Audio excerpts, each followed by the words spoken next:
안녕하세요. 한의사 박문섭입니다. 아유, 중후하십니다. 자, 오늘 중후하게 오늘 주제 뭔가요? 그 전에 이정수님께 질문을 하나 드리고 싶은데요. 네. 어린 시절 학교나 학원에서 이렇게 숙제를 내줬을 때 기분이 어땠나요? 기분이 아주 안 좋았죠. 정말 숙제는 제 인생에 진짜 걸림돌 아니겠습니까? 근데 이거 왜 물어보시는 거죠? 이게 오늘의 주제와 관련이 있기 때문인데요. 네. 바로 여성들의 평생 숙제, 살과의 전쟁에서 승리하라입니다. 아, 오늘 주제 상당히 마음에 드네요. 아, 우리 아내가 한 번 그 살을 쫙 뺐다가 지금 다시 돌아온 상태거든요. 맨날 오늘 아침에도 다이어트 오늘부터 시작이다 막 그랬거든요. 그래서 평생 숙제라고 하는 거죠. 실제로 우리나라 성인의 비만 유병률은 무려 38.4%입니다. 이 중 여성은 29.9%로 30%에 육박하죠. 즉 여성 3명 중 1명은 비만이라는 얘기인데요. 거기에 코로나19라는 악재도 겹치면서 최근 3년간 성인 여성의 다이어트 경험은 68.6%나 됩니다.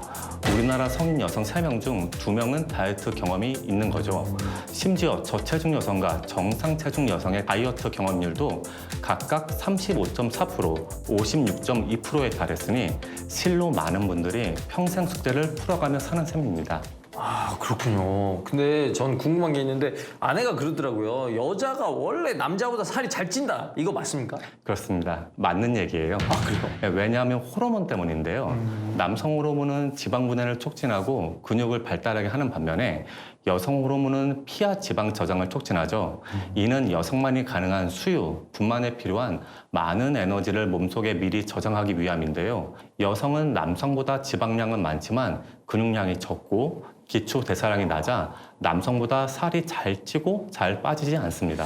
아, 그렇군요. 근데 그 나이 들면은 나이살이라고 이 남자들 나이 먹으면 배가 자꾸 나오잖아요. 저도 요즘 쭉쭉 나오는 것 같은데 이거 걱정되는데 어쩌죠? 남성의 경우 나이 들수록 남성 호르몬인 테스토스테론 분비량이 줄어드는데 이로 인해 근육량이 매우 많이 줄어들기 때문에 기초 대사량도 똑같이 감소해 어릴 때 젊을 때보다 살찌기 쉬운 몸으로 변하게 됩니다. 아, 그렇군요. 이게 나이살이라는 표현이 맞는 표현이거든요. 예, 그렇습니다. 여기서 더 중요한 건 다가올 계절이 가을이라는 사실입니다. 가을이 되면 우리 몸은 다가오는 겨울을 대비하고자 자꾸만 체지방을 축적하려 하고 체온 유지를 위해 에너지를 많이 소모하여 배고픔을 더욱더 빨리 느끼게 되거든요. 더불어 날씨가 쌀쌀해지면서 노출에 대한 긴장도 줄어들다 보니 조금은 두꺼워진 옷으로 몸매를 가리고 숨길 수 있어 긴장도 많이 풀어지기도 하고요. 아, 그렇습니다. 이게 가을이 되면서 이제 살이 싹 올라오는데 그거 감출 수 있으니까 그냥 넘어갈 수 있는데 이 살이 찐다는 게 이게 문제가 많이 있지 않습니까? 그렇죠. 그러니 다가오는 가을에 마음 놓고 먹다간 건강으로부터 퇴장당하기 십상일 겁니다. 비만의 진짜 문제는 다양한 질환의 원인이 된다는 것입니다. 아, 그렇죠. 비만은 당뇨병, 고혈압, 심근경색, 암과 같은 무서운 질환의 대표적인 원인입니다. 아, 그리고 게다가 이제 살이 찌면은 많이 우울해지더라고요. 그렇습니다. 비만은 심리적인 문제도 가져올 수 있어요. 비만이 있는 사람들을 의지가 약한 사람으로 오해하기도 하고 비만에 대한 사회의 편견은 차별로 이어질 수도 있죠. 그러면 우울감이 들거나 자존감이 떨어져 일상생활에서 어려움을 느끼기도 해요. 실제로 비만한 여성일수록 보통 체중 여성보다 우울증 위험이 크다는 연구 결과도 있습니다.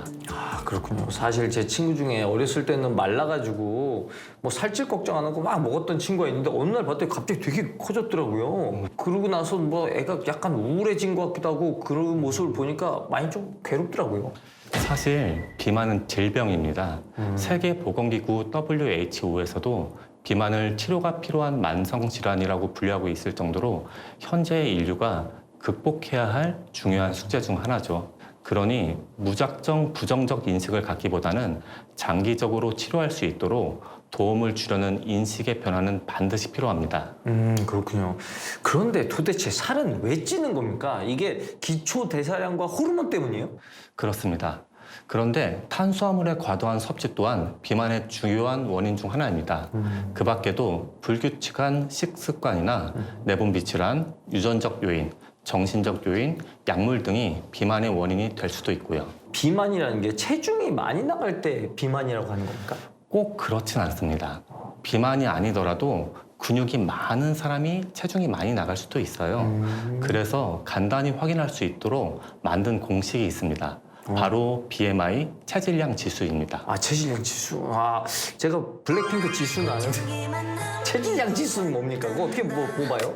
체중 킬로그램을 네. 신장 미터의 제곱으로 나눈 값입니다.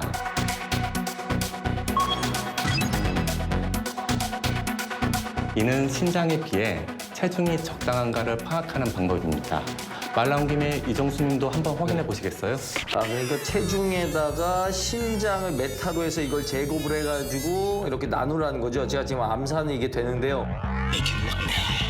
24.44. 아, 약간 아슬아슬한데요. 일반적으로 체질량 지수 25를 넘으면 비만이라고 봅니다. 아, 그래요? 그 전에 과체중일 때부터 이미 길들여져 있는 나쁜 생활 습관을 바꿔 체질량 지수를 정상으로 돌리고 건강해지려고 노력해야 합니다.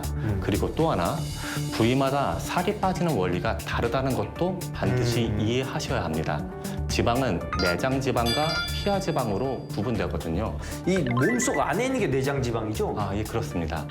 내장 지방은 장기 사이에 있는 지방으로 호르몬 생산의 역할을 합니다.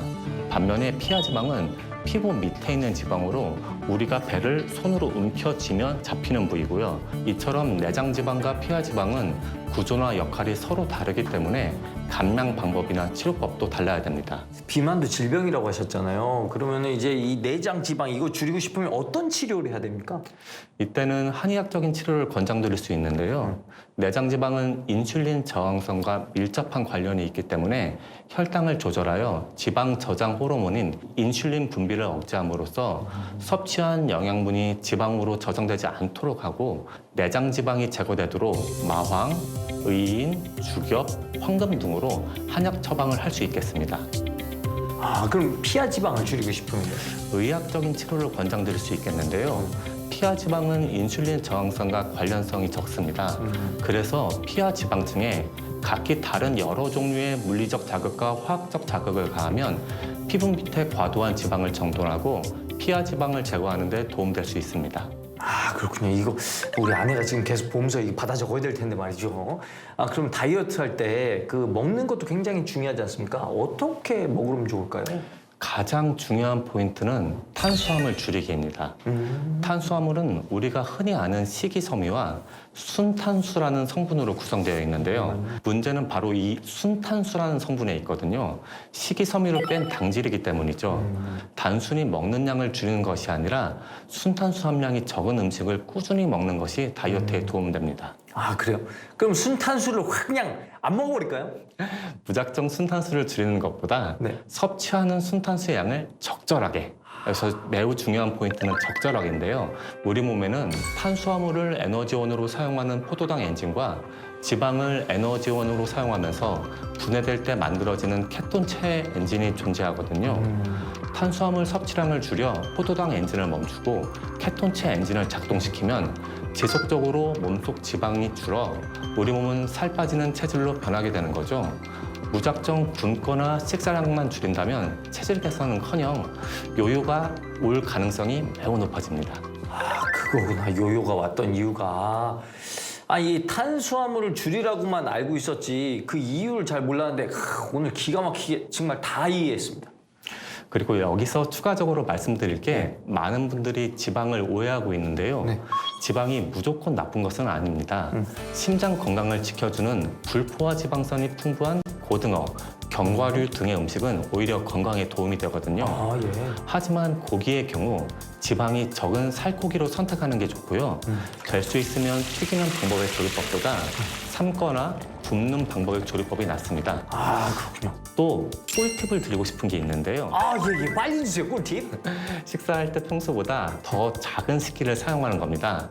적은 음식이라도 꽉 차 있는 모습을 보면 실제로는 많이 먹는 것처럼 느낄 수 있거든요. 아, 그것도 좋은 방법이네요. 근데 이게 다이어트에 운동도 중요하잖아요. 근데 운동이 참 귀찮아요. 이거 어떻게 합니까? 운동 꼭 해야 되는 건가요? 레드 카드 드리겠습니다. 저 여기서 일을 해야 되는데 안 되나요? 아무래도 운동은 필수적이죠. 체중을 감량하기 위해서는 빠르게 걷기 같은 땀이 나는 정도의 중등도 운동을 일주일에 150분, 즉 하루에 20분에서 30분 꾸준히 하는 것을 권장하고 있어요.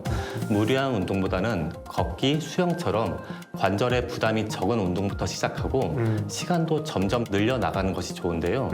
그래도 이정수님처럼 정말 운동하기 싫으시다면 운동할 씨름이요.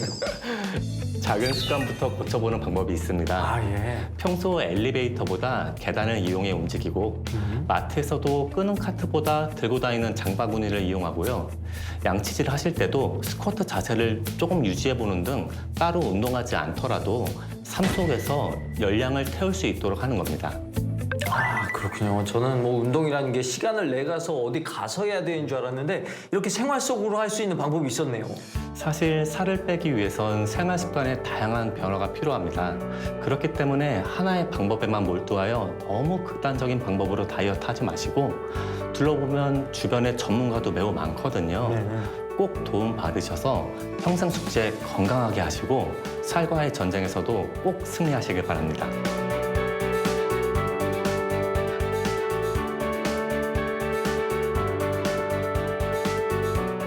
자 오늘 다이어트의 승자가 되는 방법을 알려주신 박문석 선생님 오늘 감사했습니다.